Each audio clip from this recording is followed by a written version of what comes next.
Good morning बच्चों। आज हम कवि सेनापति द्वारा रचित ऋतु वर्णन पढ़ेंगे। कवि सेनापति का परिचय देखिए। इससे पहले यदि आपको मेरे द्वारा पढ़ाया हुआ समझ में आ रहा है और आप आगे भी पढ़ना चाहते हैं तो प्लीज़ वीडियो को लाइक और सब्सक्राइब करें और कमेंट बॉक्स में लिखकर भी बताएं। देखिए, इनका जन्म कवि सेनापति का जन्म है एक ब्राह्मण परिवार में विक्रम संवत 1616 में हुआ। ब्राह्मण परिवार में विक्रम संवत 1616 में हुआ। इनके पिता का नाम गंगाधर था और इनके पितामह जो थे उनका नाम परशुराम दीक्षित था। उनके विद्यागुरु जो हुए जिनसे इन्होंने विद्या सीखी उनका नाम था हीरामणि दीक्षित। कवि सेनापति को अपने आप पर बहुत ही आत्मविश्वास था। वे अपना परिचय देते हुए कहते हैं, सेनापति सोई सीतापति के प्रसाद जाकी, सब कवि कांदे सुनत कविताई है। कवि सेनापति कह रहे हैं कि सेनापति वही है जिसके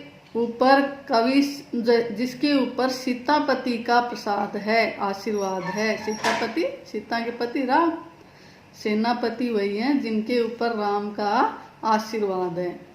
सब कवि कान दे सुनत कविताएं, राम का आशीर्वाद है इसलिए सभी कवि कान दे, ध्यान दे करके सेनापति की कविताएं सुनते हैं।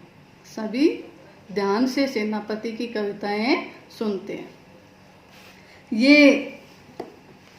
रीतिकाल के महान कवि माने जाते हैं। कुछ लोगों का कथन है कि कवि सेनापति का जो नाम था वो कुछ और था। सेनापति इनकी केवल उपाधि थी, किंतु इनका मूल नाम किसी को भी ज्ञात नहीं है। सेनापति का मूल नाम क्या है ये कोई नहीं जानता। परंतु इस बात में कतई संदेह नहीं कि काव्य कला और मौलिकता की दृष्टि से युगीन कवियों में सेनापति की भांति थे। इनके युग के जो कवि थे उन कवियों में ये अपनी काव्य कला और मौलिकता की दृष्टि से सेनापति की तरह ही थे, इसलिए इन्हें सेनापति की उपाधि दी गई होगी। ये राम भक्त थे। अभी इसमें बताया राम का प्रसाद जिसके ऊपर, आशीर्वाद जिस पर है, तो ये राम के भक्त थे। श्लेष अलंकार के प्रयोग में ये सिद्धस्त थे। बड़ा अच्छा श्लेष अलंकार का प्रयोग किया है इन्होंने। अभी आप पढ़ेंगे इसमें भी आएगा श्लेष अलंकार का प्रयोग है जो बहुत ही अच्छे ढंग से इन्होंने किया है। उन्होंने किसी कवि का अनुसरण नहीं किया। ये रीतिबद्ध कवियों की श्रेणी में आते हैं। देखिए, रीतिकाल के जो कवि हुए हैं उनकी दो श्रेणियां, रीति सिद्ध और रीतिबद्ध। तो ये रीतिबद्ध कवियों की श्रेणी में इनकी दो रचनाएं प्रसिद्ध हैं, काव्य कल्पद्रुम तथा कवित रत्नाकर। कौन सी? काव्य कल्पद्रुम और कवित रत्नाकर नंबर 1। दूसरी कवित रत्नाकर। ये इनकी दो प्रसिद्ध रचनाएं। काव्य कल्पद्रुम जो अप्राप्य है, ये अभी तक प्राप्त नहीं हुई हमें। इनके काव्य शास्त्रीय ग्रंथ रहा होगा। इनके कवित्वों में अलंकार और रस ध्वनि के उदाहरण एक से बढ़कर एक मिलते हैं। अलंकार अब बताए श्लेष का प्रमुख कवि माने जाते हैं, तो अलंकार और रस ध्वनि दोनों उनके काव्य में बढ़कर है। इन्होंने अलंकार संप्रदाय का अनुसरण किया।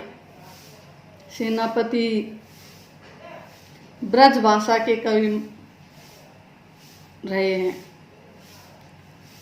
साधारण शब्द भी उनके हाथ में आते ही सैनिक की भांति सशक्त बन जाते हैं। ये फारसी शब्दों का भी प्रयोग करते हैं। इनकी रचनाओं में प्रसाद और ओज गुण की प्रधानता है। कौन कौन से गुण है? प्रसाद और ओज गुण इनकी रचनाओं में प्रधान है। परिमार्जित भाषा का प्रयोग और भाव गंभीर्य इनके काव्य की विशेषताएं रही हैं। ये था इनका परिचय। देखिए, कवि का परिचय फिर से देख लीजिए। इससे एक प्रश्न बनता है जो हमेशा आपकी परीक्षा में आता है, तो ध्यान दें। कवि सेनापति की रचना कौन सी है? यहाँ ऋतु वर्णन। इनका जन्म कब हुआ? विक्रम संवत 1616 में। इनके पिता का नाम गंगाधर दीक्षित और इनके पिता माँ का नाम परशुराम दीक्षित और इनके विद्या गुरु जो थे जिनसे इन्होंने विद्या सीखी उनका नाम हीरामणि दीक्षित था। इनके दो प्रसिद्ध रचनाएं काव्य कल्पद्रुम और कविते रत्नाकर। काव्य कल्पद्रुम अप्राप्त है, यह हमें अभी तक प्राप्त नहीं हुई है। कवि सेनापति रीतिकाल के महान कवि माने जाते हैं और रीतिकाल में भी रीतिबद्ध कवियों की श्रेणी में आते हैं। इनकी भाषा ब्रज भाषा है। इनके काव्य में प्रसाद और ओज गुण की प्रधानता रही है। कौन कौन से गुण? प्रसाद और ओज गुण इनके काव्य में प्रधान रहे हैं। ये था कवि सेनापति का परिचय। आप देखिए, कवि सेनापति द्वारा रचित कविता ऋतु वर्णन। इसमें ऋतुओं का वर्णन किया गया है। कवि सेनापति ने सभी ऋतुओं का वर्णन किया है। इसमें वर्षा ऋतु, ग्रीष्म ऋतु, शरद ऋतु। तो थोड़ा सा इसके बारे में जान लें। यह सेनापति ऋतु वर्णन का प्रौढ़ और प्रांजल नमूना है। इनमें पूरी निपुणता से ऋतु के उपादानों और उनके लक्षणों का उपयोग कवि ने किया है। वसंत का वैभव पूरी छटा के साथ पंक्तियों में पिरोया गया है। ऐसे वसंत ऋतु आती है, बहुत ही सुंदर ढंग से इन्होंने इनके पंक्तियों में पिरोया है। कवि ने ऋतु वसंत का सूक्ष्मता पूर्वक मानवीकरण किया है। जैसे मनुष्य की तरह ही वसंत ऋतु को माना है। पूरा परिदृश्य राजा के आगमन काल की वस्तुओं एवं भावनाओं से बुना गया है। जैसे राजा आता है, उनके साथ क्या क्या होती है, किस प्रकार की भावना होती है, वैसे ही ऋतु वसंत ऋतु को भी उसी प्रकार से इनका आगमन बताया गया है। वसंत ऋतु को राजा मान करके इस ऋतु का आगमन भी राजा की भांति ही किया गया है। रंगीन उपवन सुगंधमय है। कोकिल चारण की भांति गुणगान कर रही है। शोभा के सुखमय उपकरण सेना के कवाद की छवि उत्पन्न कर रहा है, क्योंकि राजा एकाकी गमन नहीं करता। एकाकी अकेले, कभी राजा अकेले नहीं चलते। पूरी सेना साज सज्जा उनके साथ रहती है। तो ऐसे वसंत को ऋतुराज का है, तो उसके साथ भी संपूर्ण सेना साज सज्जा होनी चाहिए। तो वो सब इसमें दर्शाया गया है। देखिए, बरन बरन तरु फूले उपवन बन। बरन बरन तरह तरह के, तरु वृक्ष, फूले फूले हुए हैं, उपवन बगीचे, वन वन। उपवन और बगीचे, बगीचे और वन सभी तरह तरह के फूलों से जो है पेड़, सभी के पेड़ तरह तरह के फूलों से फूले हुए हैं। बाग बगीचों उपवनों में जो वृक्ष हैं, तरु वृक्ष हैं, वो तरह तरह के फूलों से फूले हुए हैं। वसंत ऋतु का आगमन है तो सभी वृक्षों पर पेड़ पौधों पर क्या आ गए हैं, फूल आ गए हैं। तो वो तरह तरह के फूलों से फूले हुए हैं।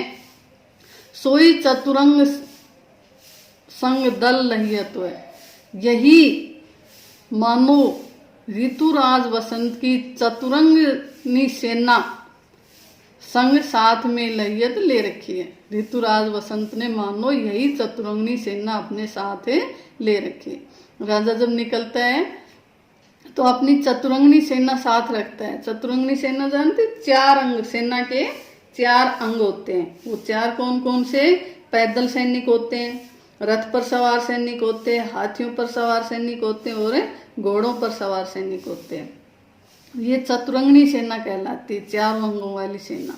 अब इसी प्रकार वसंत का वर्णन किया गया कि वसंत राजा भी जो आ रहा है तो अपने साथ चतुरंगनी सेना ले रखी। उनकी चतुरंगनी सेना किसे बताइए? वन में, उपवन में जो वृक्ष फूले हुए हैं तरह तरह के फूलों से, मानो ये क्या है, उनकी चतुरंगनी सेना है। इसी चतुरंगनी सेना को जो सेनापति ने या वसंत ने अपने साथ ले रखा है। बंदी जिमी बोलत विरद कीर कोकिलें, बंदी जिम, बंदी की तरह जो राजा का गुणगान करते ना, वो बंदी। तो बंदियों की तरह बोलत बोल रहे हैं विरद कीर कोकिलें, विरद यशोगान, वीर तोता, कोकिल कोयल। तो तोते और कोयल जो वसंत ऋतु के आगमन पर अपना मीठा गान सुना रहे हैं, मानो कि वो क्या है, बंदी जन है और वो वसंत ऋतु रूपी राजा का यशोगान कर रहे हैं। गुंजत मधुप गान गुन गहियत, गुंजत गूंज रहे हैं, मधुप भंवरे, गुण गहियतु, गुणों को ग्रहण करके, गान सुंदर गान से, यशोगान से। राजा के जो है गुणों को ग्रहण करके अपने सुंदर गान से भंवरे भी गूंज रहे हैं। आवे आसपास पूपन की सुवास सोई, पूपन इन फूल। अब वसंत ऋतु में चारों तरफ फूल खिले हुए हैं तरह तरह के, तो उनकी सुगंध भी फैल रही है। तो आवे आसपास, आसपास आ रही है पूपन की सुवास, फूलों की सुगंध। सोई वही सोने के सुगंध मान सने रहियत, मानो कि वो सोने में सुगंध से सनी हुई है। सोने में सुगंध, एक कहावत है, सोने में सुगंध होना, अच्छे से भी बहुत अच्छा होना। तो ये कह रहे हैं कि जैसे सेनापति की जो सेना है, राजा है, जो तरह तरह के आभूषण पहनते हैं सोने के, लेकिन यहाँ जो सेनापति है वो क्या है, उनके जो आभूषण हैं वो सोने की तरह तो सुंदर तो हैं ही, साथ के साथ सुगंध भी फैला रहे हैं। तो चारों तरफ उनकी सुगंध भी फैल रही है, तो ये और अधिक सुंदर लग रहा है। शोभा को समाज सेनापति सुख साज आज समूह, समाज समूह, शोभा का समूह, सुख में साज सज्जा से युक्त, शोभा का समूह, सुख में साज सज्जा से युक्त वसंत ऋतुराज रूपी सेनापति आवते कहिए तो है, कह रहे हैं आ रहा है। कवि कह रहा है कि शोभा का समूह, सुख में साज सज्जा से युक्त ऋतुराज वसंत ऋतु रूपी सेनापति आ रहा है। आया समझ में? फिर देख ले एक बार, या फिर इसको दोबारा से आप दोबारा सुन करके इसको समझ सकते हैं। थैंक यू बच्चों, धन्यवाद।